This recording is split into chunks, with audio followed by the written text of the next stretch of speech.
Kala nila talagang mag-CR ako ha. Hindi. Diretso ako sa kantin. Nasaan kaya ang kantin dito? Kuya. Ano yun? Saan po malapit ang kantin? Teka, parang kilala ko kayo ah. Kayo yung lifeguard doon sa pinaliguan naming swimming pool ah. Anong ginagawa niyo dito?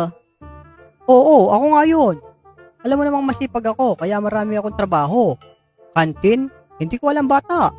Medyo naliligaw pa nga ako dito. Di ba janitor kayo? Dapat nga hindi kayo maligaw eh. Dahil may sarili kayong map. Aba, tama nga yung batang yun ah. Ano Bogart? Pumasok ba? Teka. Lex, parang wala si Teacher Waka. Oh, alam na. Tara, doon sa mababang bakod. Tara. Oh, Lex, ako muna uuna.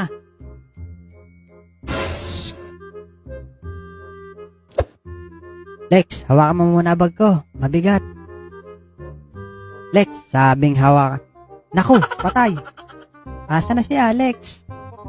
Saan ka pupunta, ha? Aray!